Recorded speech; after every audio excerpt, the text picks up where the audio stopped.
Hello दोस्तों, मेरा नाम विजय गुर्जर है। चलो कहानी शुरू करें। चैप्टर 31। क्या हुआ? आप लोग किस बात पर बहस कर रहे हैं दादाजी? चित्रा के पीछे से एक हार्ड आवाज आई, जिसे सुन जिस चेहरे में अभी थोड़ी देर पहले गुस्सा थी, अब उन्हीं चेहरों पर अचानक से एक स्माइल आ गई थी।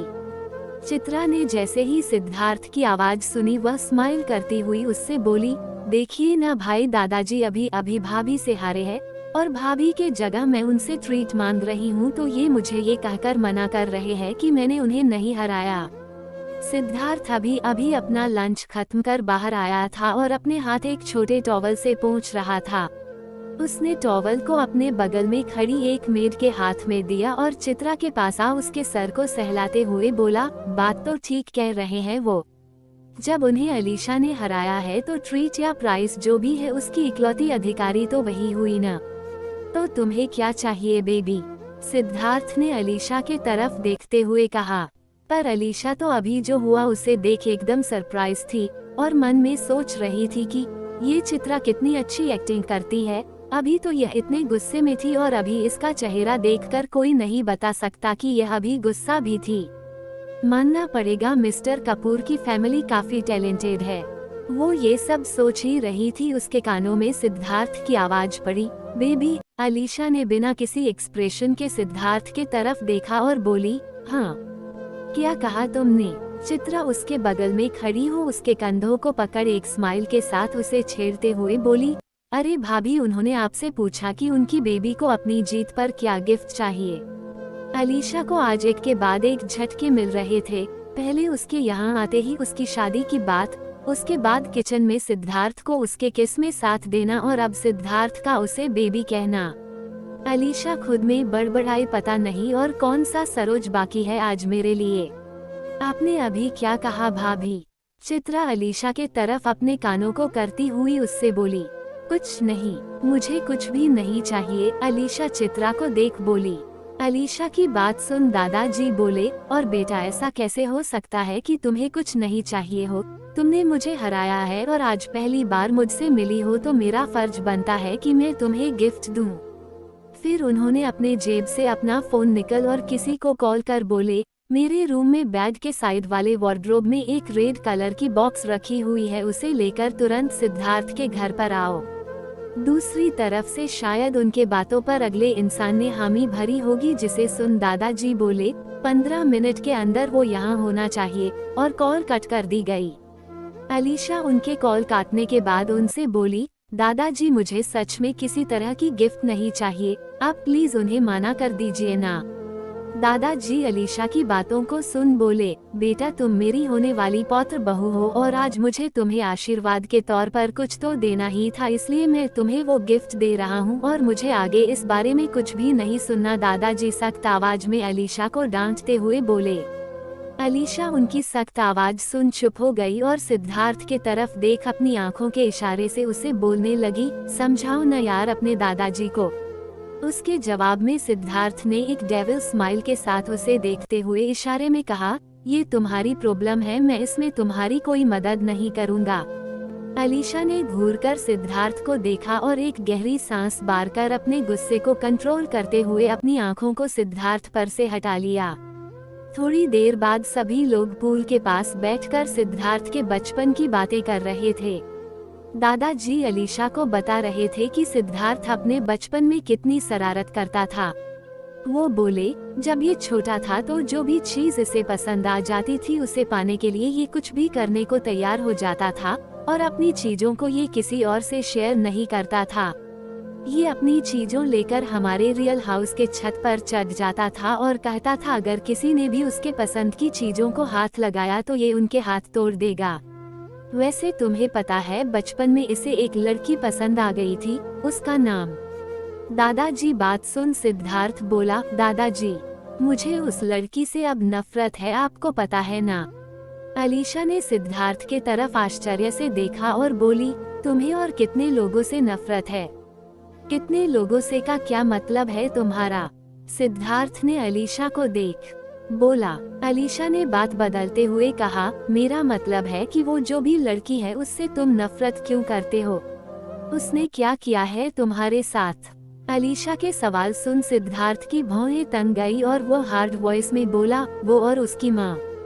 नफरत है मुझे उन लोगों से, क्योंकि उनके कारण हमने हमारी माँ को खो दिया। इतना बताना काफी है या और कुछ जानना है तुम्हें? अलीशा ने सिद्धार्थ की बात सुनी और आगे बोली, पर तुम्हें वो पसंद कैसे आ गई थी? और अगर पसंद आ ही गई थी तो तुम उससे नफरत कैसे कर सकते हो? सिद्धार्थ ने अलीशा को कोई जवाब नहीं दिया तो अलीशा बोली, अच्छा ठीक है मत बताओ, लेकिन उसका नाम तो बता ही सकते हो ना।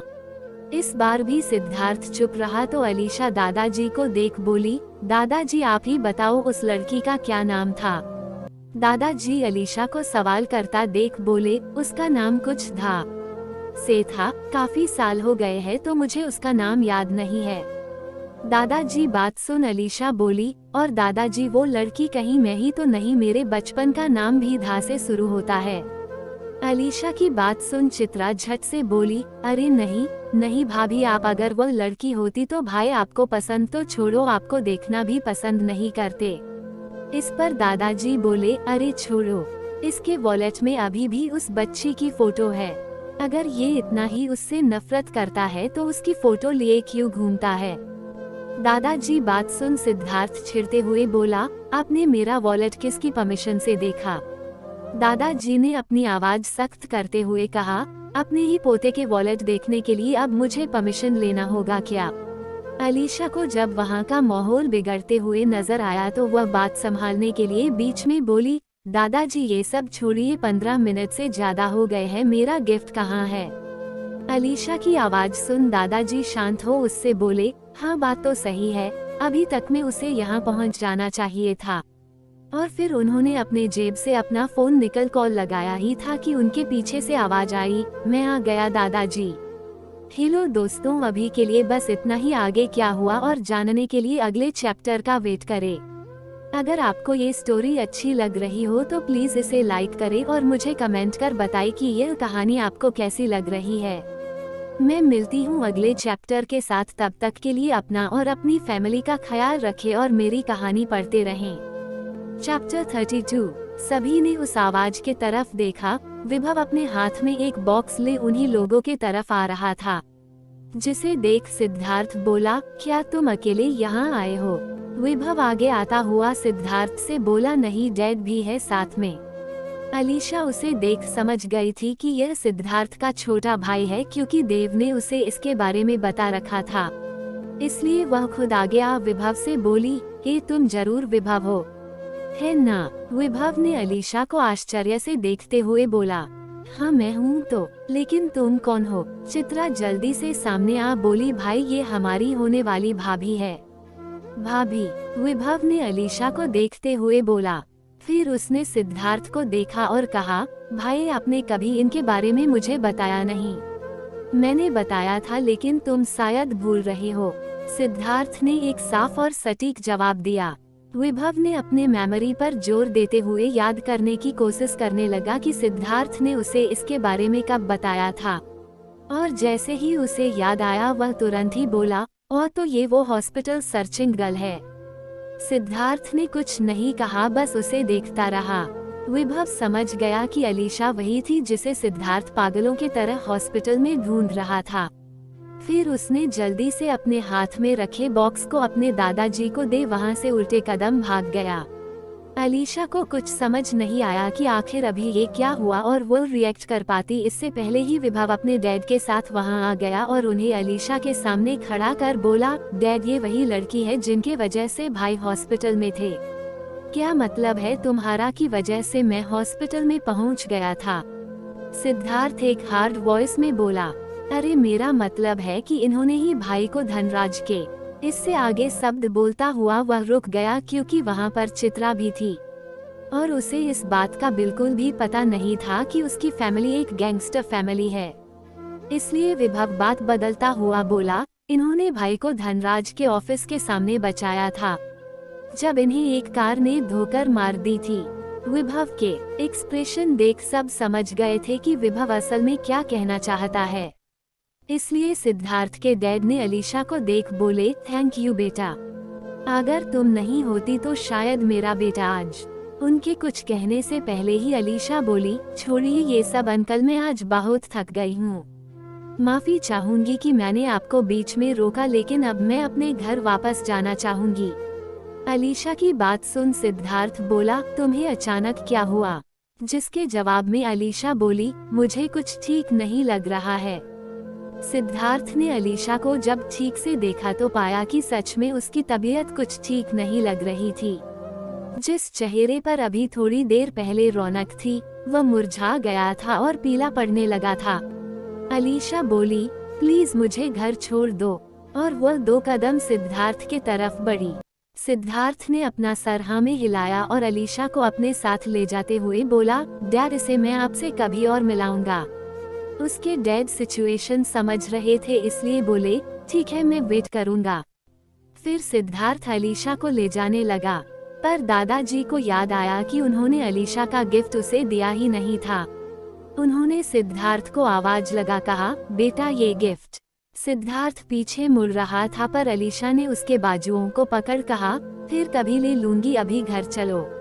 सिद्धार्थ ने दादाजी को एक नजर देखा और अपने आंखों से इशारे में कहा, बाद में मैं इसे दे दूंगा।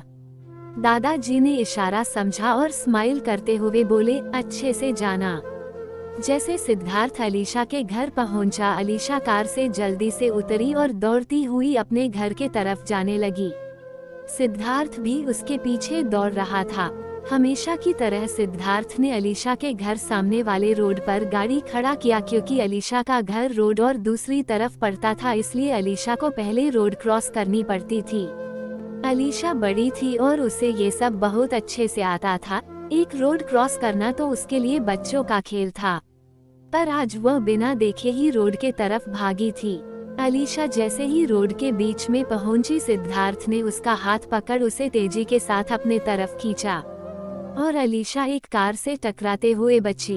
अलीशा को सिद्धार्थ ने पीछे से खींचा था, जिसके कारण उसका फेस सिद्धार्थ के तरफ न होकर सामने रोड के तरफ था। सिद्धार्थ उसे पीछे खींच उसे झटके से घुमाया और उसके दोनों बाजू को जोर से पकड़कर बोला, पागल हो गई हो क्या? अभी कुछ हो जाता तुम्हें तो। मुझे छोड़ो सिद्धार्थ, मुझे घर जाना है, इमरजेंसी है। पर सिद्धार्थ गुस्से में था और अलीशा की बात नहीं सुन रहा था। फिर सिद्धार्थ ने अलीशा का हाथ पकड़ा और अपने साथ रोड क्रॉस करवा बोला, ये लो आ गए हम इस तरफ।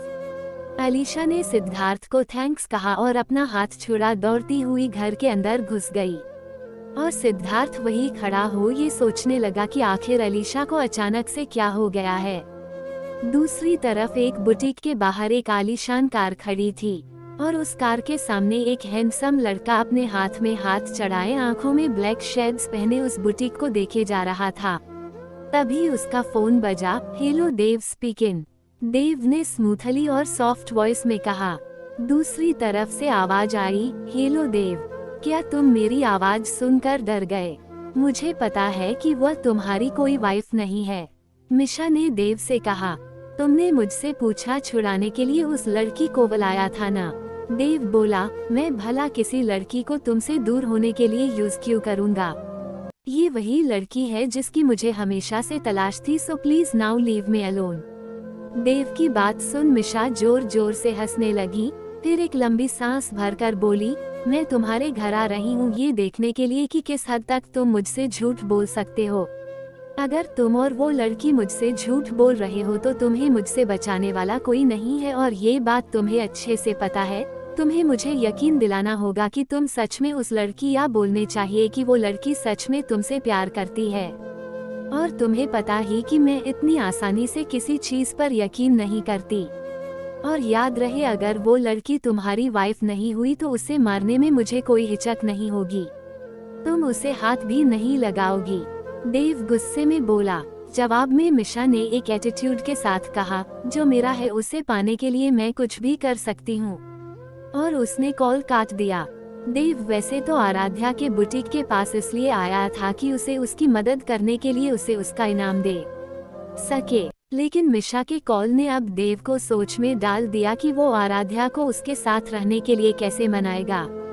देव इसी सोच में आराध्या के बुटीक के बाहर खड़ा था। तभी सामने से उसे आराध्या आती दिखी। उसने अपने हाथों में 2 गार्बेज पॉलिथीन रखी हुई थी, जिसके कारण उसे डोर बंद करने में प्रॉब्लम हो रही थी। देव ने ये देखा तो जल्दी से उसके पास गया और डोर को बंद कर दिया। क्योंकि देव उसके पीछे था इसलिए उसने देव को नहीं देखा था, इसलिए वह खुद की मदद करने के लिए थैंक्स कहती हुई देव के तरफ मुड़ी। पर देव को देखते ही उसका चेहरा पीला पड़ गया और वह बोली, तुम यहाँ क्या कर रहे हो? मैंने तुम्हारी प्रॉब्लम सॉल्व कर दी है ना, तो अब यहाँ से जाओ। हेलो दोस्तों, अभी के लिए बस इतना ही। आगे क्या हुआ और जानने के लिए अगले चैप्टर का वेट करें। अगर आपको ये स्टोरी अच्छी लग रही हो तो प्लीज इसे लाइक करें और मुझे कमेंट कर बताएं कि यह कहानी आपको कैसी लग रही है। मैं मिलती हूँ अगले चैप्टर के साथ, तब तक के लिए अपना और अपनी फैमिली का ख्याल रखें और मेरी कहानी पढ़ते रहें। चैप्टर 33। देव ने बिना कुछ कहे आराध्या के हाथों से गार्बेज बैग्स लिए और उन्हें लेकर डस्टबिन के तरफ जाने लगा। आराध्या भी उसके पीछे पीछे गई और उसके हाथों से गार्बेज बैग्स लेने की कोशिश करती हुई बोली, छोड़ो मैं कर लूंगी। पर देव ने बैग्स को आराध्या के हाथों में नहीं दिया और बोला, हाँ पता है कि तुम ये कर लोगी, लेकिन एक लड़के के होते हुए कोई लड़की ऐसे काम करे अच्छा नहीं लगता ना। देव की बात सुन आराध्या अपना मुंह बनते हुए बोली, अच्छा बहुत जेंटलमैन पर्सनैलिटी के बंदे हो ना तुम, जो इतनी दूर से मेरे गार्बेज बैग्स उठने आ गए। देव ने बैग्स को डस्टबिन में डालते हुए स्माइल करता हुआ बोला, हूँ तो बस तुम्हें दिखाता नहीं है कि मैं कितना अच्छा इंसान हूँ। आराध्या को देव की बात सुन हंसी आ गई और वह जोर जोर से हंसते हुए बोली, अच्छे क्या मजाक है मिस्टर, आपको मैं याद दिला दूं, आप और आपके वो से कोल्ड दोस्त, क्या नाम है उनका? हाँ मिस्टर सिद्धार्थ कपूर। दोनों ही माफिया हो और बिना झिझक आप लोग किसी को ऊपर पहुंचा सकते हो, और आप कह रहे हैं कि आप अच्छे इंसान हैं। हंसते हंसते वह अचानक रुक गई और अपने हाथ में हाथ चढ़ाकर एटीट्यूड भरी वॉइस में बोली, और हाँ मिस्टर देव, कोई भी जेंटलमैन किसी को किडनैप नहीं करता और ना ही किसी को धमका कर अपना काम करवाता है, ओके? देव ने आराध्या को बिना टोके उसकी बात सुनी और जब वह चुप हो गई तब वह बोला, मिस आराध्या, मैं आपको बता दूं कि मैंने आज तक किसी को भी बिना मतलब मौत के घाट नहीं उतारा है, और रही बात धमकाने की तो धमका तो मैं आपको भी सकता था, लेकिन फिर भी मैंने आपसे हेल्प मांगी थी और इस बार भी तुमसे हेल्प मांगने ही आया हूँ। अब कैसी हेल्प चाहिए तुम्हें? आराध्या पूछी। देव उसके पास आया और एक प्रायोरिटी के साथ उससे बोला, मिशा ने मुझे कहा है कि अगर मैं उसे यकीन दिला दूं कि तुम मेरी रियल वाइफ हो तो वो मुझे कभी परेशान नहीं करेगी, लेकिन अगर मैं उससे झूठ बोल रहा हूँ ये उसे पता चल गया तो वो मेरे फैमिली को नुकसान पहुँचाएगी। प्लीज आराध्या, मैं मानता हूँ कि मैं बुरा इंसान हूँ, लेकिन मैं अपने फैमिली से बहुत प्यार करता हूँ और मिशा के डैड एक बहुत ही शक्तिशाली माफिया है और वो कुछ भी कर सकते हैं। प्लीज मेरी मदद करो, मैं अपनी फैमिली को खोना नहीं चाहता। देव की बात सुन आराध्या को उस पर दया आ गई और उसने देव के हाथ पर अपना हाथ रख उसे दिलासा देते हुई बोली, सॉरी, मुझे नहीं पता था कि एक माफिया को भी प्रॉब्लम्स को फेस करना पड़ता है। देव फिक्र मत करो, मैं तुम्हारा साथ दूंगी। आराध्या की बात सुन देव के चेहरे पर एक बड़ी सी स्माइल आ गई और उसने तुरंत ही आराध्या का हाथ टाइटली पकड़ लिया और बोला, थैंक यू। रोता देख नहीं पा रहा था, सो मच पता आराध्या, नहीं पर वीर तुम को नहीं उसके आंसू जानती से कि फर्क तुमने पड़ रहा मेरी था। कितनी बड़ी प्रॉब्लम चैप्टर सॉल्व 7 कर दी सुबह है। और फिर वो उसके हाथ को पकड़ अपने साथ ले जाने लगा, पर आराध्या एक जगह खड़ी हो गई और बोली, क्या कर रहे हो, कहाँ लेकर जा रहे हो मुझे? देव ने पलटकर आराध्या को देखा और एक सीधा सा जवाब दिया, शादी करने। आराध्या की आंखें देव की बातें सुन बड़ी हो गई और वह अपना हाथ उससे छुड़ाकर बोली, पागल हो गए हो क्या? मैंने तुम्हारी मदद करने हाँ बोला है, इसका मतलब ये तो नहीं कि तुम मुझसे अभी शादी कर लो। और वैसे भी शाम हो गई है, अब तो मरीज रजिस्ट्रार ऑफिस भी बंद हो गया होगा। अगर ऑफिस खुला हुआ तो क्या तुम अभी मुझसे शादी करोगी? देव बोला। आराध्या अपने शब्दों पर गुस्सा थी कि उसने ऐसा क्यों कह दिया और फिर वो बोली, क्या कहना चाहते हो यार तुम? और मैं तुमसे शादी क्यों करूं? क्योंकि हमें मिशा को दिखाना है कि हम रियल हस्बैंड वाइफ है, इसलिए तुम्हें मुझसे शादी करनी होगी। हमारे पास अभी और कोई चारा नहीं है, प्लीज मेरी बात मानो और चलो। आराध्या को कुछ समझ नहीं आ रहा था कि वो क्या करे। उसने अपने नाखून चबाते हुए देव से कहा, 2 मिनट मुझे सोचने दो। और वह इधर उधर चलने लगी और खुद से बात करने लगी। आराध्या, क्या करना चाहिए अब तुम्हें? क्या ये ठीक होगा? नहीं, तुम ऐसा नहीं कर सकती, पर उसकी फैमिली है। क्या होगा अगर तुम्हारे कारण उसकी फैमिली को कुछ हो जाए? उसे लगातार इधर उधर टहलता देख देव बोला, प्लीज जल्दी बताओ कि क्या चाहती हो तुम। अगर तुमने हाँ कहा तो अभी हम शादी करने जा रहे, और अगर तुमने न कहा तो मैं मिशा के पास खुद को मरवाने जा रहा हूँ। देव की बात सुन आराध्या उसके सामने गुस्से से चलती हुई आई और बोली, फाइन चलो। और उसने देव का हाथ पकड़ा और उसे गुस्से से कार के तरफ ले जाने लगी। 2 घंटे बाद देव और आराध्या मैरिज रजिस्ट्रार ऑफिस से बाहर आ रहे थे। देव ने गवाही के लिए अपने 4 बॉडीगार्ड्स को ऑफिस में लाया था। सीढ़ियों से उतरती हुई आराध्या एकदम गहरी सोच में डूबी हुई थी। उसे अभी भी यकीन नहीं था कि अभी उसने क्या कर दिया था। उसे खुद पर गुस्सा, रोना और हंसी एक साथ आ रही थी, और उसके भाव उसके दिल का हाल बहुत अच्छे से बयान कर रहे थे। देव के चेहरे पर एक बड़ी सी स्माइल दी और वह आराध्या से बोला, तुम्हारे घर से तुम्हारा सारा जरूरी सामान मैंने मेरे घर में शिफ्ट करवा लिया है। कब? आराध्या ने सरप्राइज हो देव से पूछा। जब हम यहाँ आए तब मैंने अपने लोगों को तुम्हारे घर पर भेज दिया था। वैसे मेरे साथ रहने में तुम्हें कोई प्रॉब्लम नहीं होनी चाहिए, क्योंकि अब तुम सच में मेरी वाइफ हो। देव की बात सुन आराध्या गुस्से से बोली, हाँ लेकिन सिर्फ 365 दिन के लिए। देव उसकी बात सुन डेविल स्माइल के साथ बोला, 365 दिन में कुछ भी हो सकता है। आराध्या को और गुस्सा आ गया और वह देव के पैर पर आओ पैर मारकर बोली, मिस्टर माफिया, मैंने ये शादी तुम्हारे लिए नहीं तुम्हारी फैमिली को बचाने के लिए की है, तो keep distance from me. Aaradhya के ऐसे जोर से पाँव पर मारने से देव के पाँव में दर्द होने लगा था और वह अपने पाँव को सहलाते हुए कहा, तुम काफी टक्करवार हो। आराध्या ने सीढ़ी उतरते हुए पलटकर देव को देखा और बोली, क्योंकि मुझे तुमसे मिलना था इसलिए शायद मैंने पहले ही तैयारी कर ली थी। आज के लिए बस इतना ही। आगे की कहानी जानने के लिए अगले चैप्टर का वेट करें। अगर यह कहानी आपको अच्छी लग रही है तो इसे लाइक करें। इसके बारे में अपने विचार मुझे कमेंट कर बताना ना भूले। मैं मिलती हूँ अगले चैप्टर के साथ। तब तक के लिए अपना और अपनी फैमिली का ख्याल रखें और मेरी स्टोरी पढ़ते रहे। चैप्टर 34। एक गार्ड ने आकर देव के कार का दरवाजा खोला और देव उसमें से बाहर आया। फिर गार्ड ने कार के दूसरे तरफ का दरवाजा खोला तो उसने से आराध्या बाहर निकली और अपने सामने एक बड़े से आलीशान बंगले को देखने लगी। वो बंगला बहुत ही बड़ा और सुंदर था, जिसे देख आराध्या उसकी तारीफ करते हुए बोली, क्या ये तुम्हारा घर है? ये कितना सुंदर है यार। देव ने एक इनोसेंट सी स्माइल के साथ जवाब दिया, हाँ ये मेरा घर है और मैं यहाँ अकेला रहता हूँ। अकेला पर क्यों? आराध्या ने सवाल किया। बस ऐसे ही मुझे अकेले रहना पसंद है, इसलिए। आराध्या ने उसे बस ऐसे ही रैंडमली देखा और बोली, तो क्या यहाँ कोई और नहीं है? नहीं, एट लिस्ट अभी तो नहीं, लेकिन कल से यहाँ मैं, तुम और मिशा रहेंगे। क्या मिशा? पर वो यहाँ क्यों रहेगी? आराध्या ने फिर एक सवाल किया। इस बार देव आराध्या के पास आकर उससे बोला, क्योंकि उसे हम लोगों के ऊपर नजर रखना है इसलिए। आराध्या ने आगे कहा, ये बताओ मेरा गृह प्रवेश भी कौन करेगा? भले कुछ टाइम के लिए ही सही, पर मैंने तुमसे शादी की है।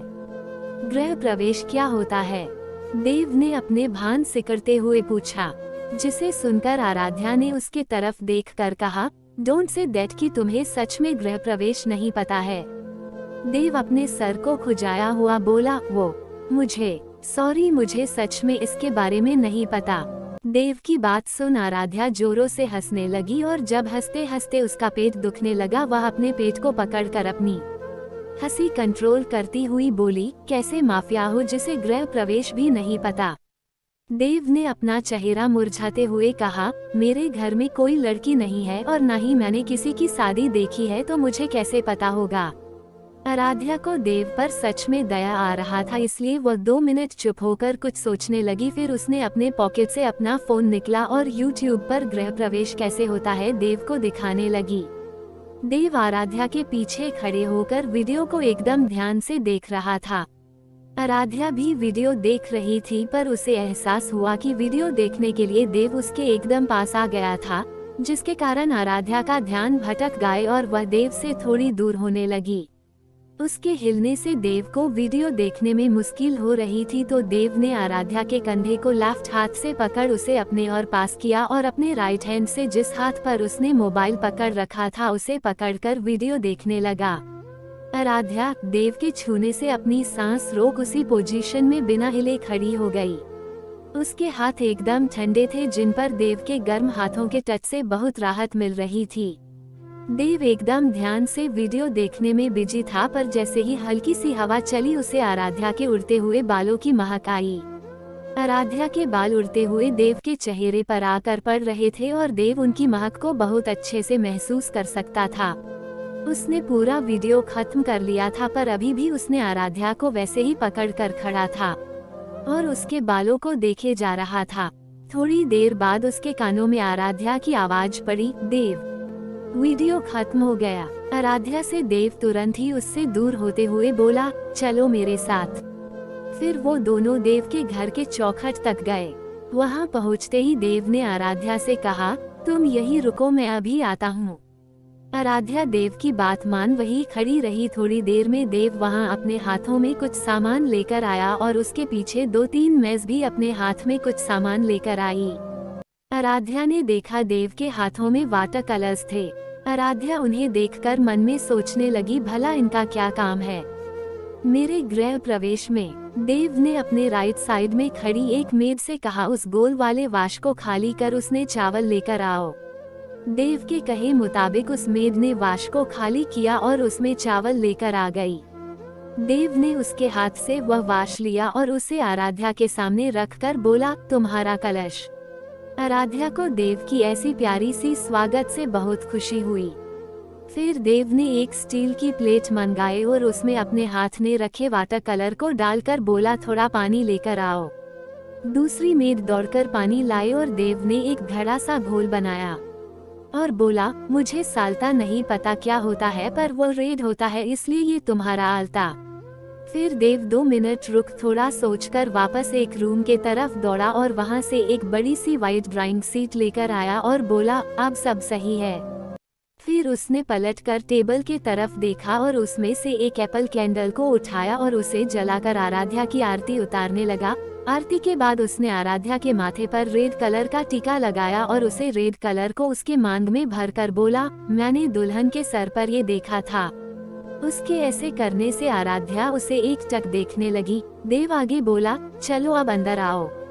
आराध्या देव की बात सुन अपने राइट लेग से उस चावल के वाश को धीरे से ठोकर मार उसमें से चावल गिराते हुए आगे बढ़ी। फिर उसने देव के बनाए गधे घोल में अपना पाँव डाला। क्योंकि वह वाटर कलर था इसलिए वो थोड़ा फिसलने लगी और उसे गिरने से बचाने के लिए देव ने उसका हाथ थाम लिया और बोला, अब चलो। आराध्या ने देव को देखकर स्माइल किया और उसके लाए ड्राइविंग सीट पर चलने लगी। जब उसके पाँव के निशान उस सीट पर बन गए, देव ने जल्दी से उसे गोद में उठाया और बोला, मेरे टाइल्स को खराब मत करना। और उसे ऐसे ही गोद में उठाकर उसे सोफे पर बैठा टिश्यू से उसके पाँव को पोंछने लगा। आराध्या देव को ऐसे देखकर स्माइल कर रही थी और देव को पता भी नहीं था कि वो उसे ऐसे देख रही है। देव तो बस अपने काम में बिजी था। जब उसने आराध्या का पाँव अच्छे से पोंछ लिया, उसने नजर उठाकर उससे कहा, लो हो गया। आराध्या ने तुरंत अपनी स्माइल अपने चेहरे से हटाई और बोली, मेरा कमरा। देव ने ऊपर के एक को दिखाते हुए कहा, वहां जाओ।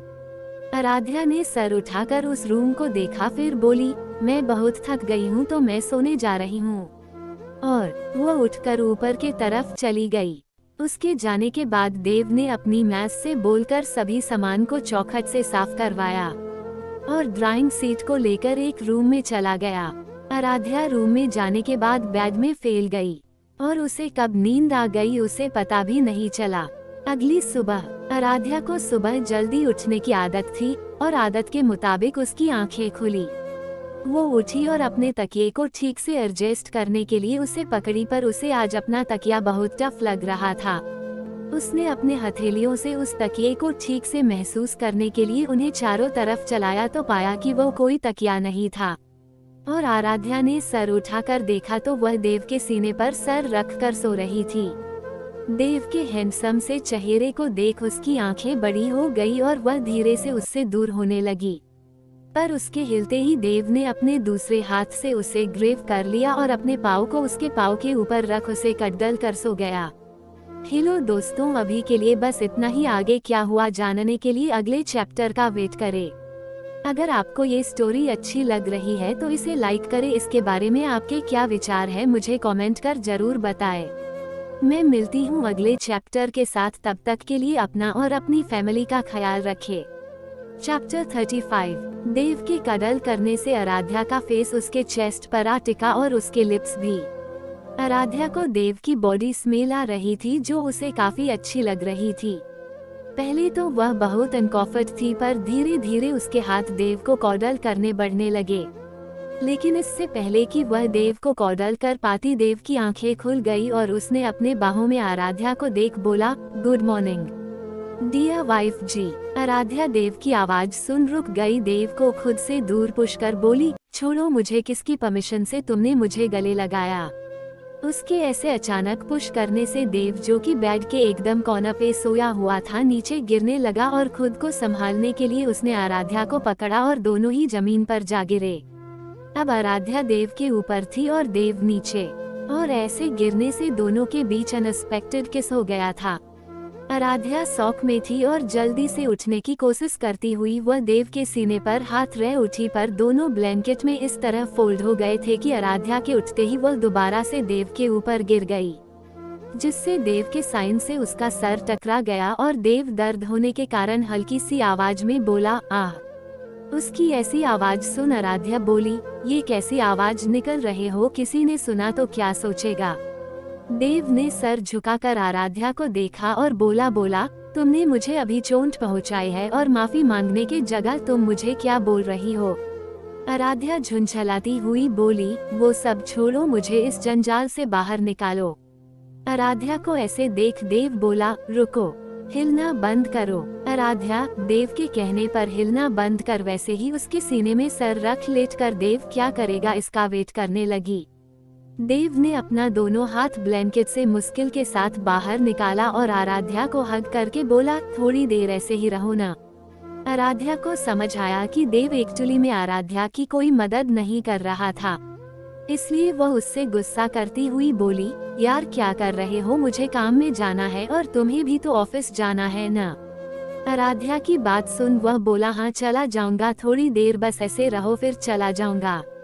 देव की बात मान आराध्या ने बिना कोई हरकत किए वैसे ही उसके बाहों में आधा घंटा बिताया और उसके बाद दोनों उठकर बैठ गए। दूसरी तरफ अलीशा के घर के बाहर अलीशा अपने मोबाइल को देखती हुई अपने घर से निकली। उसके मोबाइल पर कम से कम 50 मिस कॉल और 100 से ज्यादा मैसेजेस आ चुके थे। बीते दिन उसके पीरियड्स स्टार्ट हो गए थे, जिसके कारण वह सिद्धार्थ के घर से भागती हुई अपने घर को आ गई थी। इतने सारे मैसेज और कॉल्स को देख अलीशा ने अपने सर को मसलते हुए कहा, अब भला मैं अपने इस प्रॉब्लम के बारे में तुम्हें कैसे बताती। और फिर उसने सिद्धार्थ को कॉल बैक कर दिया।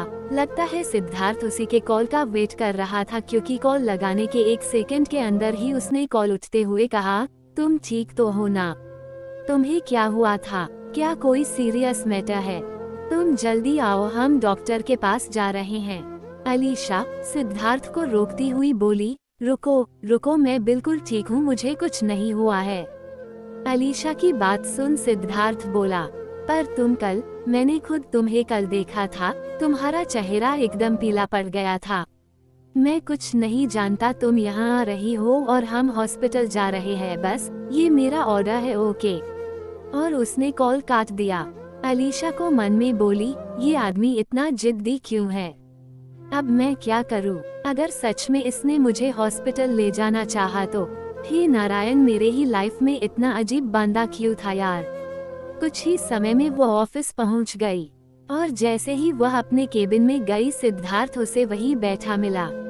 तुम मेरे केबिन में क्या कर रहे हो? अलीशा ने सिद्धार्थ को देखकर कहा। अलीशा की आवाज सुन सिद्धार्थ जल्दी से खड़ा हो गया और उसके तरफ लंबे कदमों के साथ बढ़ता हुआ आया और उसका हाथ पकड़ अपने साथ ले जाते हुए बोला, चलो हम हॉस्पिटल जा रहे हैं। हॉस्पिटल का नाम सुन अलीशा अपना हाथ छुड़ाने की कोशिश करती हुई बोली, सिद्धार्थ मैं सच में ठीक हूँ, हॉस्पिटल जाने की कोई जरूरत नहीं है। पार्थ ने अलीशा की बातों को इग्नोर किया और उसे अपने साथ खींचता हुआ बाहर ले आया।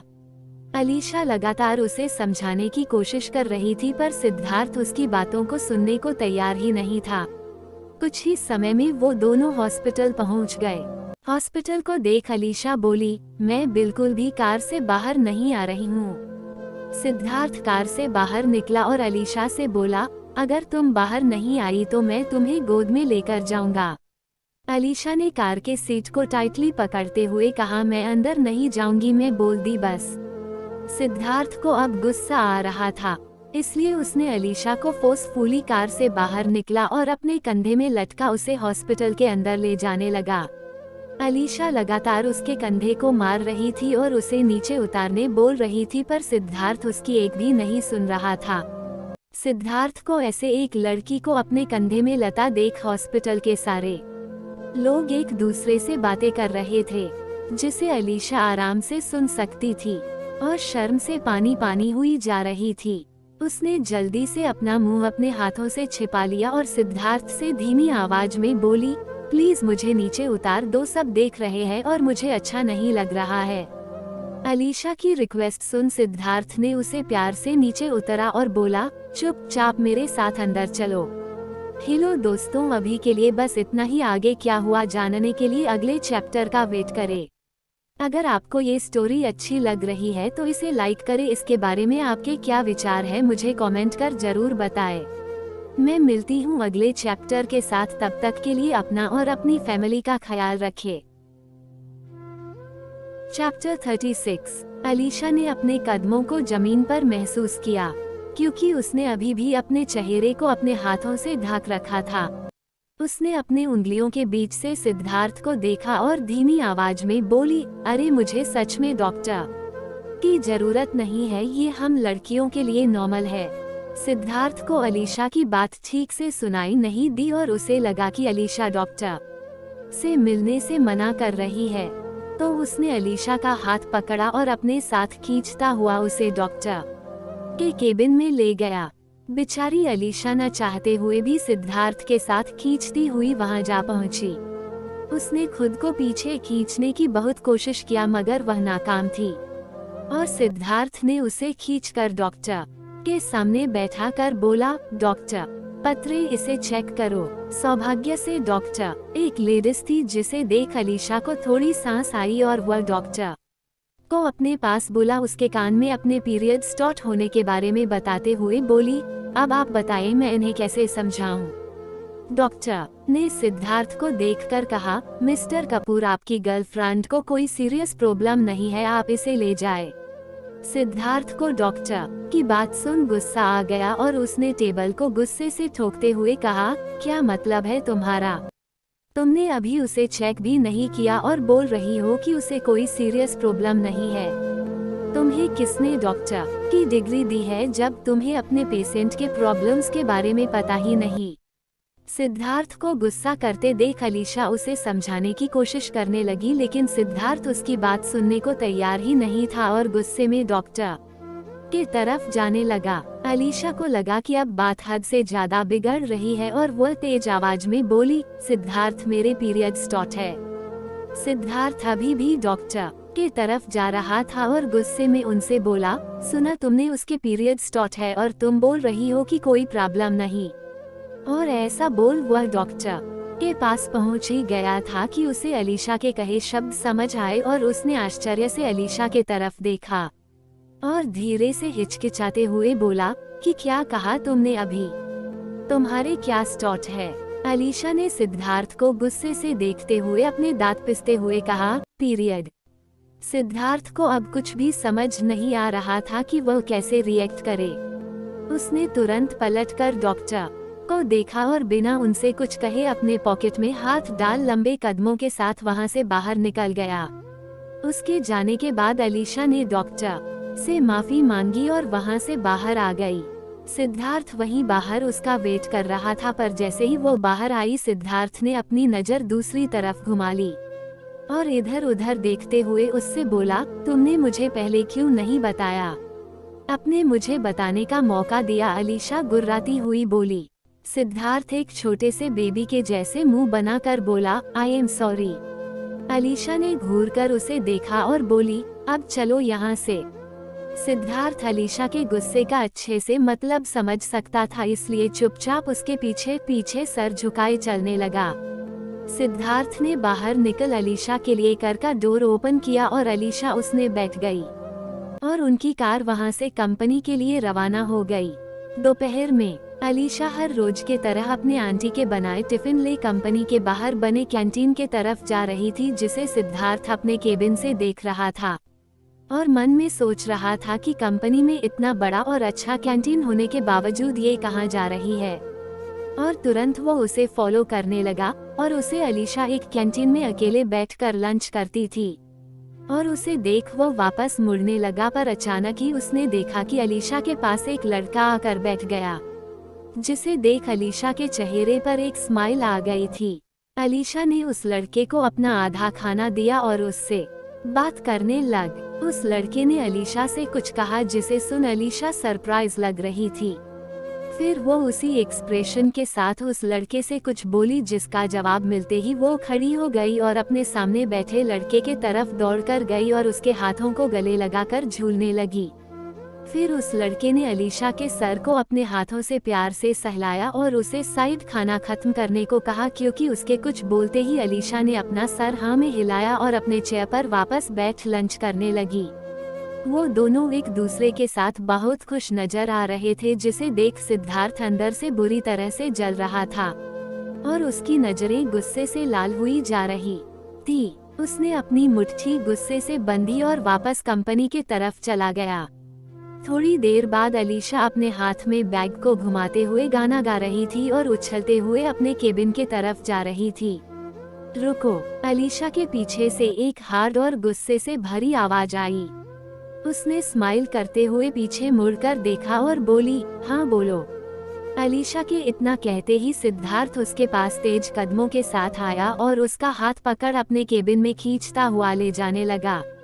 अलीशा को सिद्धार्थ के ऐसे पकड़ने से बहुत जोरों का दर्द हो रहा था, तो वह अपना हाथ सिद्धार्थ से छुड़ाने की कोशिश करती हुई बोली, क्या हुआ सिद्धार्थ, तुम इतने गुस्से में क्यों हो?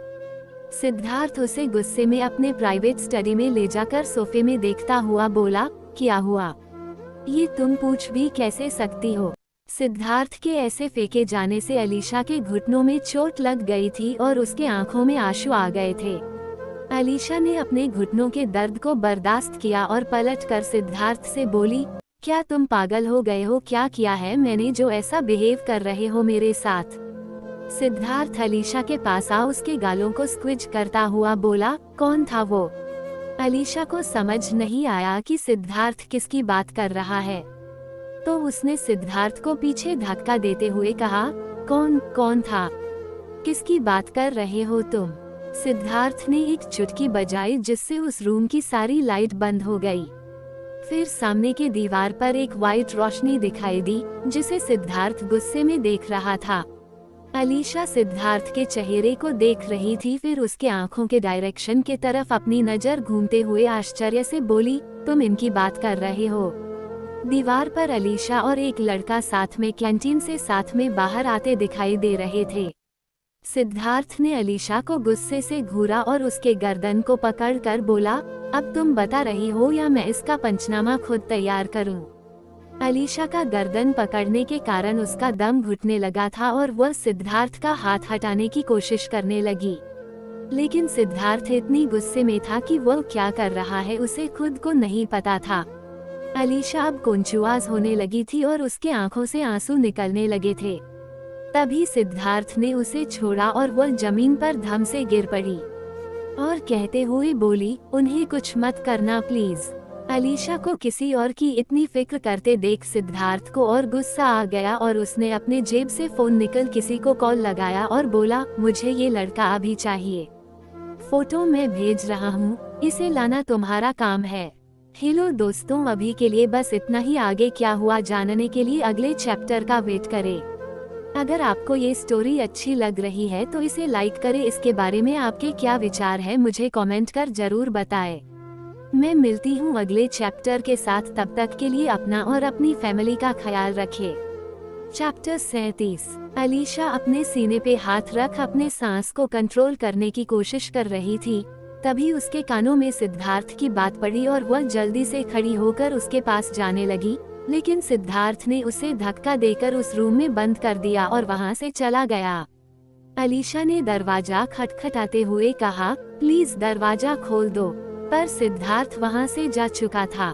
अलीशा वहीं बैठकर रोने लगी। फिर कुछ सोचने के बाद उसने अपने बैग से फोन निकला और देव को कॉल कर उसे वहां बुलाया। जैसे ही देव ने दरवाजा खोला, अलीशा उससे बोली, मुझे सिद्धार्थ के पास ले चलो। देव को कुछ समझ नहीं आ रहा था कि आखिर क्या बात है, तो उसने अलीशा से सवाल किया, पर अलीशा बहुत ही जल्दी में थी और उससे बोली, अभी इन सब का समय नहीं है, मुझे ये बताओ कि क्या तुम्हें सिद्धार्थ का लोकेशन पता है। देव ने कहा हाँ, और अलीशा ने उसका हाथ पकड़कर अपने साथ ले जाती हुई बोली, जल्दी करो इससे पहले कि कुछ गलत हो जाए। देव ने अलीशा की बात मानी और उसके साथ चल पड़ा। वही सिद्धार्थ एक अंधेरे रूम में एक लड़के के सामने खड़ा होकर उसे घूर रहा था। उस लड़के के सर पर काला कपड़ा डाला हुआ था और उसके हाथ पीछे से बंधे हुए थे, और सिद्धार्थ के लोगों ने उसके दोनों हाथों को पकड़ कर रखा था। सिद्धार्थ ने उसे गुस्से से घूरते हुए कहा, तुम्हारी हिम्मत कैसे हुई मेरी होने वाली पत्नी को हाथ लगाने की। उस लड़के ने कहा, तुम कौन हो और मैंने कब तुम्हारी पत्नी को हाथ लगाया। सिद्धार्थ गुस्से से उसके तरफ बढ़ा और उसके चेहरे से झटके से कपड़ा हटाया। कपड़ा हटते ही उस लड़के ने सिद्धार्थ को देखा और बोला, तुम आखिर हो कौन और मुझे क्यों परेशान कर रहे हो। सिद्धार्थ ने अपने एक हाथ से उसके गालों को स्क्विच किया और उसका चेहरा थोड़ा ऊपर उठाकर गुस्से में बोला, मैं वो हूँ जो आज तुम्हारे मौत का कारण बनेगा। और ऐसा कह सिद्धार्थ ने उसे एक जोर का पंच मारा, जिससे उसके चेहरे पर एक गहरा घाव बन गया और उसमें से खून बहने लगा। लड़का दर्द से चीख उठा और सिद्धार्थ से बोला, देखो तुम जो भी हो, मैं न तो तुम्हें जानता हूँ और न ही तुम्हारी किसी होने वाली पत्नी को। तुम्हें शायद कोई गलत फहमी हो गई है, प्लीज मुझे जाने दो। जाने दूं? कैसे जाने दूं जब मैंने खुद अपनी आंखों से तुम्हें अपनी पत्नी के साथ देखा है। तुम कहते हो तुम उसे नहीं जानते, तो फिर लवा कैंटीन में तुम किससे मिलने गए थे। उस लड़के ने जब कैंटीन का नाम सुना तो वह सोचते हुए बोला, एक मिनट, तुम कहीं अलीशा की तो बात नहीं कर रहे हो। अलीशा का नाम सुन सिद्धार्थ ने उस लड़के को एक बार फिर जोरदार पंच मार कर कहा, एक और बार उसका नाम लिया तो तुम्हारी जुबान खींच लूंगा।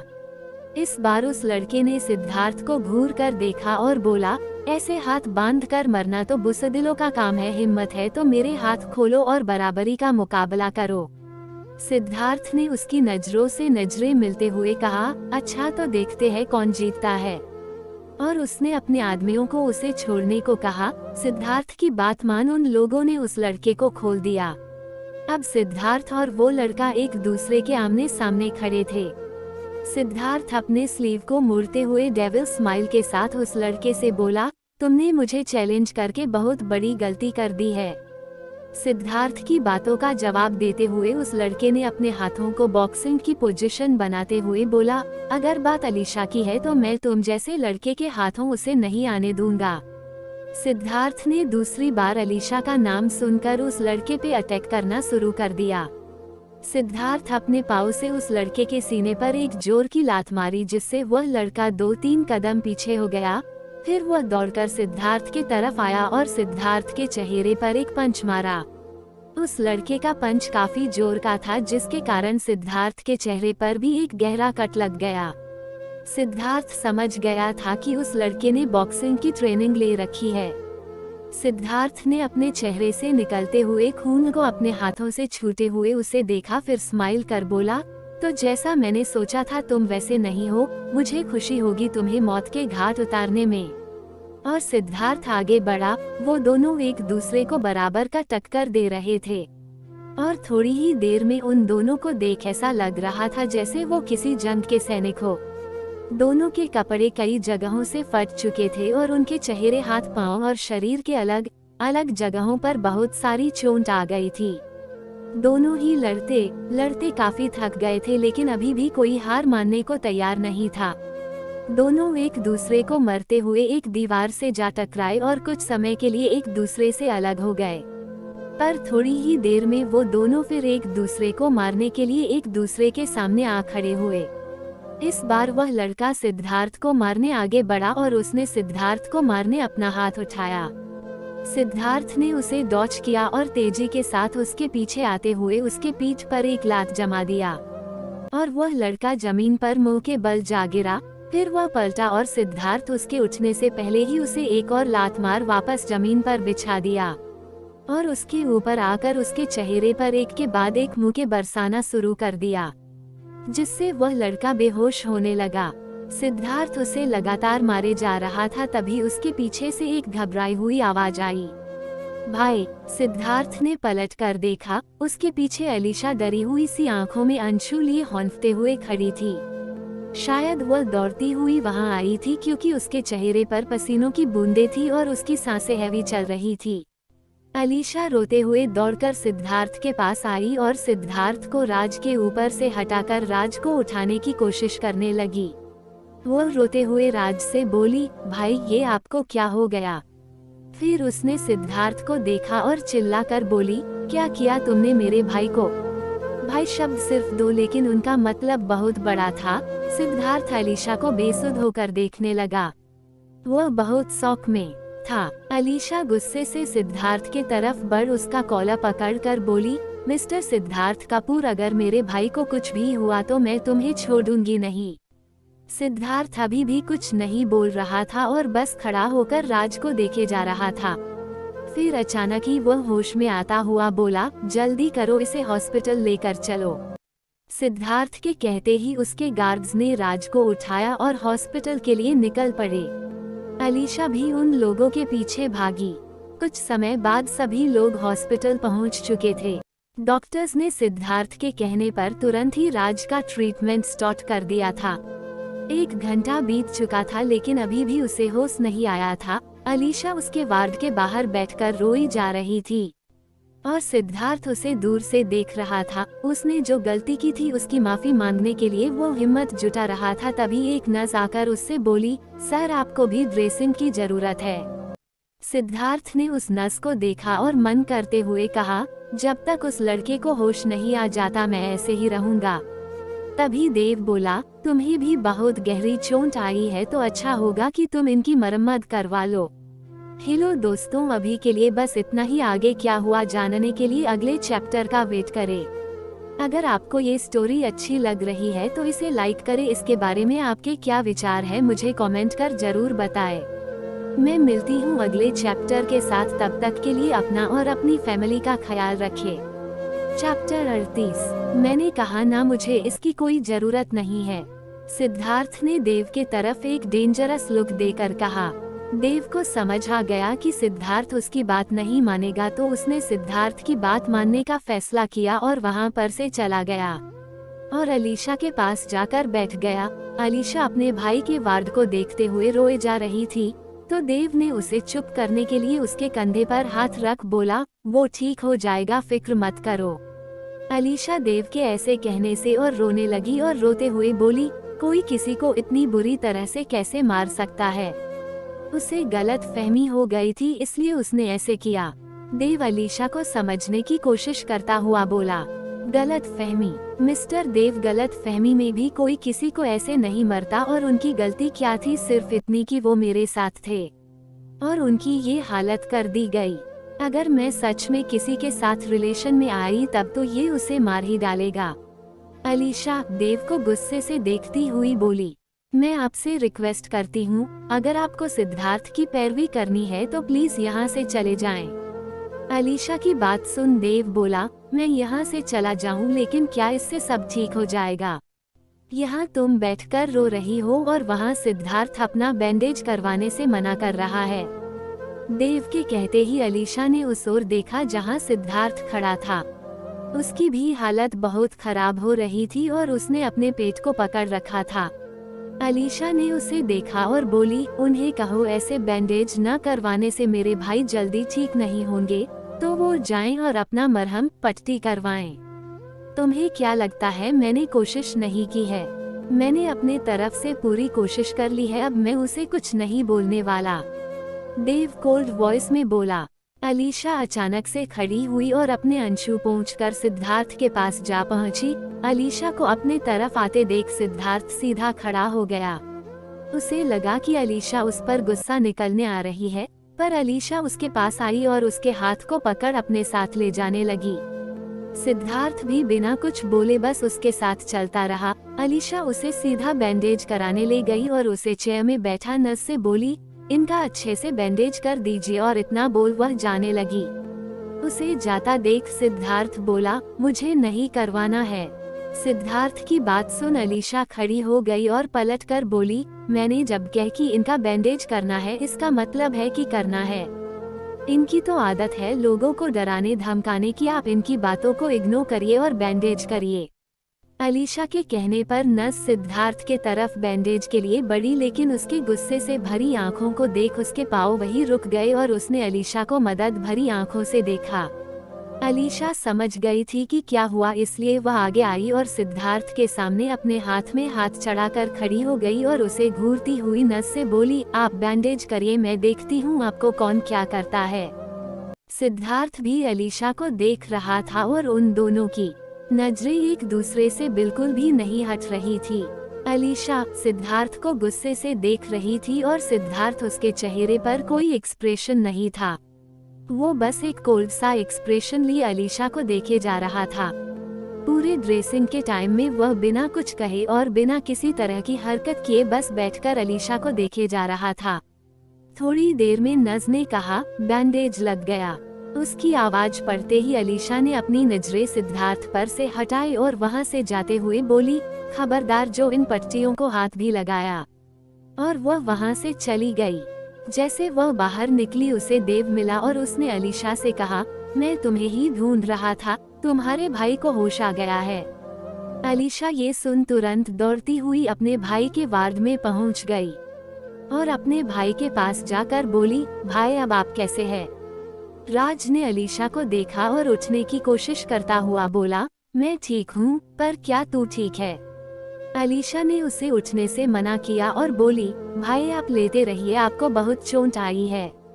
राज वापस बेड में लेट गया और अलीशा से बोला, किट्टी वो लड़का कौन है? राज अलीशा को प्यार से किट्टी और अपनी छोटी बहन को प्यार से मोमो कहकर पुकारता था। अलीशा उसके सवालों का जवाब देती हुई बोली, भाई वो क्या किट्टी? तुम उस लड़के को कैसे जानती हो और वो मुझे ऐसे क्यों बोल रहा था कि तुम उसकी होने वाली वाइफ हो? अलीशा ने एक लंबी सांस भरकर खुद से बोला, उसने ऐसा कहा, मैं उसे नहीं छोड़ूंगी, और मन में कुछ सोचने लगी। फिर राज से झिझकते हुए बोली, भाई वो सच कह रहे हैं, मैं और वो बहुत जल्दी शादी करने वाले हैं और मैं उनसे बहुत प्यार करती हूँ। उन्होंने तुम्हें मारा, इसके लिए मुझे माफ कर देना। अलीशा अपनी बात खत्म कर अपना सर नीचे झुकाकर खड़ी हो गई। तभी राज बोला, तुम्हें सच में वो पसंद है या बस ऐसे ही बोल रही हो? अलीशा ने 2 मिनट और सोचा और अपनी मुट्ठी बांध बोली, जी भाई मुझे वो सच में पसंद है। और उसने अपनी नजर राज पर से फेर ली। राज आगे बोला, शादी कब कर रही हो? अलीशा राज की बात सुन सरप्राइज हो गई, क्योंकि उसे लगा था कि राज ये सब जानकर उसे बहुत डांटेगा, लेकिन उसके उल्टा वो तो उन दोनों की शादी की डेट पूछना स्टार्ट कर दिया। अलीशा आश्चर्य से बोली, भाई आपको कोई हमारी शादी से किसी भी तरह को कोई प्रॉब्लम नहीं होगी क्या? राज ने स्माइल करते हुए अलीशा से कहा, उसका तरीका गलत था, लेकिन उसकी आंखों में मैंने तुम्हारे लिए हद से ज्यादा प्यार देखा है, एक जुनून और तुम्हारे लिए कुछ भी कर बैठने का पागलपन देखा। वो तुम्हें खुश रखेगा किट्टी। अलीशा राज की बात सुन बिना पलक झपकाए उसे देखने लगी और मन में बोली, मैं यहाँ इसके वजह से उससे गुस्सा होकर बैठी हूँ और इन्हें वो इंसान पसंद आ गया जिसने इन्हें इतनी बुरी हालत में पहुँचा दिया। आज के लिए बस इतना ही पता है। आज का चैप्टर बहुत छोटा है, लेकिन मैं काम से बाहर आई हुई हूँ और चैप्टर लिख नहीं पा रही हूँ। तो प्लीज मुझे चैप्टर लेट अपलोड करने के लिए मुझे माफ कर देना। ये स्टोरी अगर आपको अच्छी लग रही है तो इसे लाइक करें और अपने विचार कमेंट करें। मैं मिलती हूँ अगले चैप्टर के बाद, तब तक के लिए अपना और अपनी फैमिली का ख्याल रखें। चैप्टर 39। अलीशा को अपने ख्यालों में खोई देख राज बोला, तू कहाँ खो गई किट्टी? अलीशा ने जवाब दिया, कहीं नहीं भाई। और फिर आगे बोली, भाई ये बताएं आपको क्या वो लड़का पसंद है? हाँ, वो तुम्हारे लिए कुछ भी कर सकता है, इसलिए मुझे उससे कोई प्रॉब्लम नहीं है, लेकिन किट्टी उसके कारण अब मैं जो जॉब करने वाला था वहाँ नहीं जा पाऊंगा। अलीशा आश्चर्य से बोली, मतलब अगर इस लड़के से मेरी शादी होती है तो आपको कोई प्रॉब्लम नहीं है? अलीशा की बात सुन राज बोला, यह मेरी जॉब निकल गई और तुझे मुझे वो लड़का पसंद है या नहीं इसकी पड़ी है।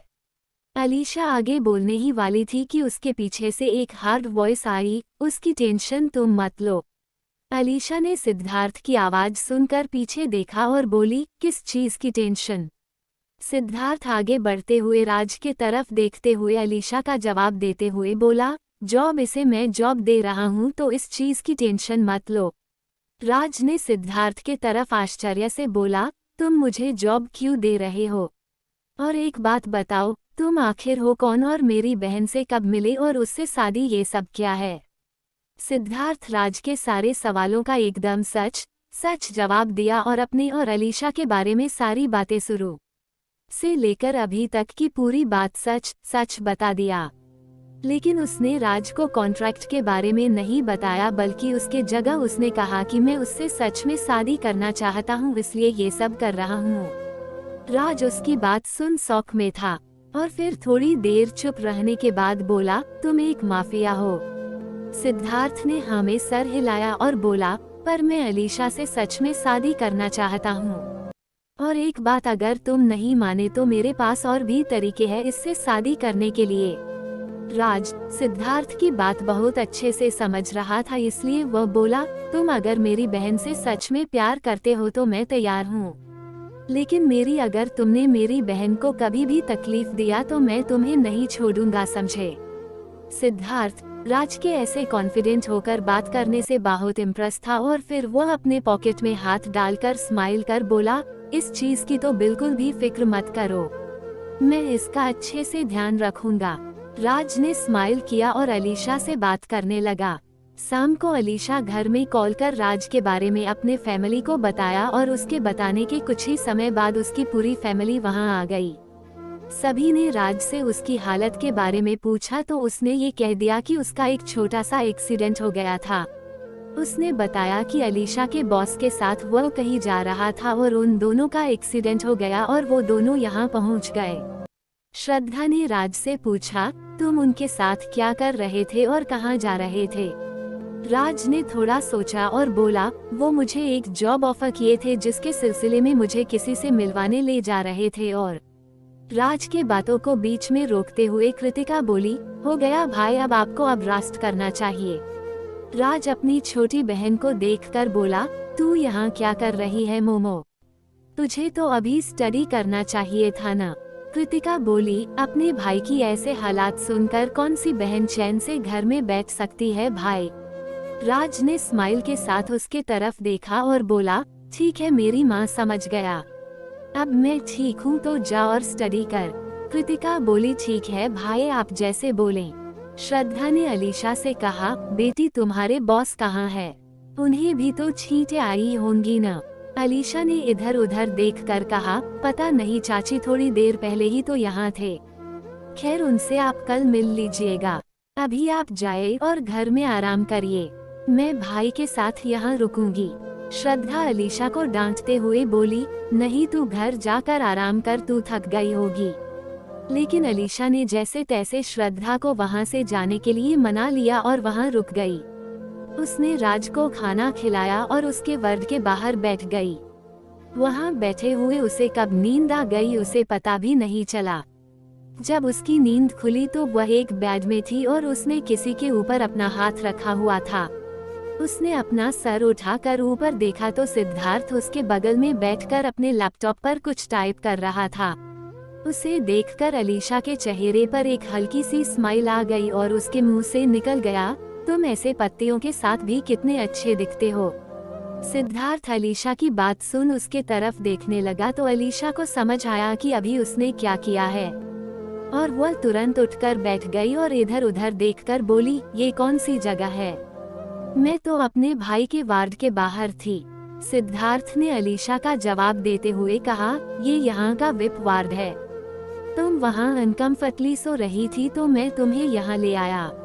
और हाँ कान भाई की फिक्र मत करो, उसे भी विप वार्ड में शिफ्ट कर दिया गया है और उसके पास एक नर्स है उसका ध्यान रखने के लिए। तुम सो जाओ, आज मेरे कारण तुम्हें बहुत सारी प्रॉब्लम हुई है और तुम थक भी गई होगी। सिद्धार्थ की बात सुन अलीशा बोली, हाँ वैसे बात तो सही कह रहे हो तुम। वैसे मिस्टर सिद्धार्थ, मैं तुमसे कुछ इम्पोर्टेंट बात करना चाहती हूँ। सिद्धार्थ ने अपने हाथ में रखा लैपटॉप साइड में रखते हुए अलीशा के तरफ मुड़कर कहा, बोलो क्या बात है। अलीशा भी सिद्धार्थ के तरफ हल्का मुड़ी और उसके तरफ देखकर बोली, देखो सिद्धार्थ, जब तक मेरा कॉन्ट्रैक्ट खत्म नहीं हो जाता मैं तुम्हारे अलावा और किसी को डेट नहीं करूंगी। तो प्लीज नेक्स्ट टाइम किसी को ऐसे मारने से पहले मुझसे उसके बारे में बात कर लेना। नहीं बात ही बस मत करना, तुम किसी को ऐसे मरना ही मत, वरना मैं तुम्हें छोड़कर चली जाऊंगी। अलीशा की बात सुन सिद्धार्थ ने तुरंत उसके लिप्स पर एक किस किया, जिससे अलीशा उसे आंखें बड़ी कर देखकर बोली, ये क्या कर रहे हो, हम हॉस्पिटल में है ना। सिद्धार्थ ने एक डेविल स्माइल के साथ अलीशा को देखा और बोला, लेकिन यहाँ मेरी परमिशन के बिना कोई भी नहीं आ सकता। सिद्धार्थ की बात सुन अलीशा तुरंत ही बेड से नीचे कूद पड़ी। उसके ऐसे अचानक से मूवमेंट से उसका मोबाइल नीचे गिरा और उसमें एक सॉन्ग प्ले होने लगा। हेलो दोस्तों, अभी के लिए बस इतना ही। आगे क्या हुआ जानने के लिए अगले चैप्टर का वेट करें। अगर आपको ये स्टोरी अच्छी लग रही है तो इसे लाइक करें। इसके बारे में आपके क्या विचार है मुझे कमेंट कर जरूर बताएं। मैं मिलती हूँ अगले चैप्टर के साथ, तब तक के लिए अपना और अपनी फैमिली का ख्याल रखें। चैप्टर 40। अलीशा ने सिद्धार्थ के तरफ देखकर इस सॉन्ग के लिरिक्स गाने स्टार्ट कर दिए। नहीं नहीं नहीं, अभी नहीं, थोड़ा करो इंतजार। सिद्धार्थ भी बेड पर से नीचे उतरा और गाने के आगे के लिरिक्स गाते हुए अलीशा के तरफ बढ़ने लगा। नहीं नहीं, कभी नहीं, मैं हूँ बेकरार। अलीशा मुस्कुराए और सिद्धार्थ से दूर भागती हुई इशारों में उसे मना करने लगी। सिद्धार्थ उसे पकड़ने की कोशिश कर रहा था और अलीशा उससे बच रही थी। अचानक से सिद्धार्थ ने उसका हाथ पकड़ा और बोला, मैं भी जवां, तू भी जवां, कमी है किस बात की, यहाँ आओ ना घबराओ, रुत है मुलाकात की। अलीशा अपने हाथों को छुड़ाने की कोशिश करती हुई बोली, नहीं नहीं, अभी नहीं, फिर कभी दिलदार। और सिद्धार्थ ने उसके खुद को छुड़ाने की कोशिश को नाकाम कर उसे अपने तरफ खींचकर कहा, नहीं नहीं, कभी नहीं, मैं हूँ बेकरार। अलीशा सिद्धार्थ के बाहों में कसम साते हुए बोली, बड़ी वो हो तुम, पिया जिद क्यों नहीं छोड़ते। और फिर सिद्धार्थ को झटके से खुद से दूर कर उसे चिढ़ती हुई बोली, कलियों को खिलने से पहले नहीं तोड़ते। अलीशा के धक्का देने से सिद्धार्थ दीवार से टकरा गया था और वह खुद को संभालता हुआ अलीशा से बोला, नहीं नहीं, कभी नहीं, चली जाएगी बाहर। अलीशा उसे देखती हुई पीछे हट रही थी और स्माइल के साथ बोली, नहीं नहीं, अभी नहीं, थोड़ा इंतजार।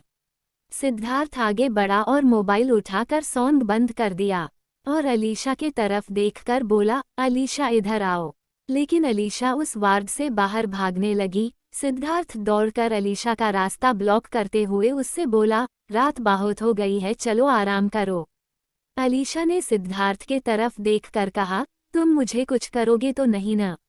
अलीशा की बात सुन सिद्धार्थ ने एक डेविल स्माइल देकर बोला, मुझे करना होता तो कब का कर चुका होता। अलीशा सिद्धार्थ की बातों को सुनकर ब्लश करने लगी और उससे बोली, ठीक है, मैं रुकती हूँ यहाँ, लेकिन तुम्हें भी आराम की जरूरत है तो तुम भी आराम करो।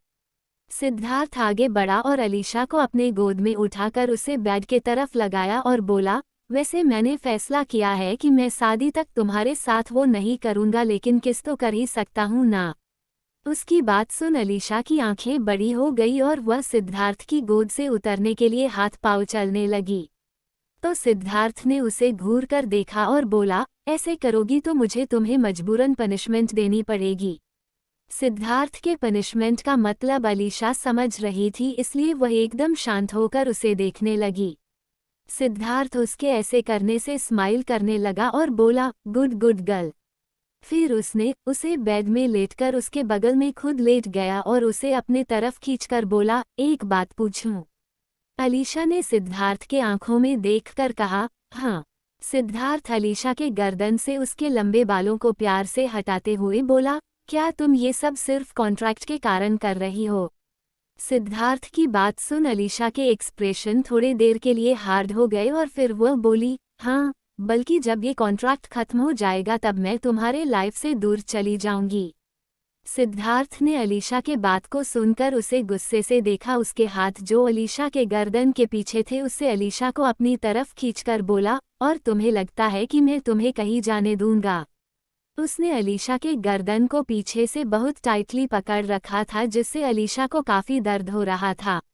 अलीशा ने सिद्धार्थ के उस हाथ में अपना हाथ रखकर उससे कहा, सिद्धार्थ तुम मुझे हट कर रहे हो। सिद्धार्थ ने अलीशा के आंखों में गुस्से से देखा और उसे हडली किस करने लगा। उसके किस में उसके गुस्से को अलीशा अच्छी तरह से महसूस कर सकती थी। कुछ टाइम तक किस करने के बाद उसने अलीशा को छोड़ा और उसके माथे में अपना माथा टिकाकर अपनी आंखें बंद कर थोड़ी देर ऐसे ही ठहरा रहा। फिर उसने अलीशा को से कहा, मैं तुम्हें सच में कहीं नहीं जाने दूंगा। मैं तुम्हें कभी कभी अकेला नहीं छोड़ूंगा। हर वक्त हर समय मैं तुम्हारा साथ निभाऊंगा। तुम चाहे कितना भी मुझसे दूर होना चाहो, मैं तुम्हें खुद से दूर कभी नहीं जाने दूंगा। अलीशा, मुझे तुम्हारे लाइफ का सिर्फ एक छोटा सा हिस्सा नहीं बनना है, बल्कि मैं तुम्हारे अपनी पूरी लाइफ। सिद्धार्थ की बातें पूरी होने से पहले ही उसका मोबाइल बजा, जिससे सिद्धार्थ अपने बात को पूरा न कर सका। रिंग बजने से अलीशा भी सिद्धार्थ से जल्दी से दूर हो गई और बोली, तुम कॉल अटेंड कर लो, मैं 2 मिनट में आई। और वह जल्दी से वहां से चली गई। सिद्धार्थ ने कॉल उठाया। कॉल किसी अनजान शख्स का था। सिद्धार्थ बोला, हेलो कौन? फोन के दूसरी तरफ जो भी इंसान था उसकी आवाज सुन सिद्धार्थ के माथे पर सिलवटें पड़ गई और कुछ समय बात करने के बाद उसने कॉल काट दिया। वहीं दूसरी तरफ देव देर रात घर गया और जैसे ही वह अपने घर के अंदर गया उसे अपने सोफे में आराध्या सोई हुई दिखी। शायद वह वहां बैठकर मैगजीन पढ़ रही थी, क्योंकि उसके ऊपर एक मैगजीन रखी हुई थी। देव अंदर आता हुआ अपना जैकेट उतारकर अपने नौकर को दिया और उससे पूछा, ये कब सोई है? नौकर ने जवाब दिया, ये काफी समय से यहाँ पर बैठी थी और दरवाजे को देखे जा रही थी। मैंने इनसे खाने के लिए कहा तो इन्होंने ये कहकर मना कर दिया कि ये आपके साथ खाएंगी।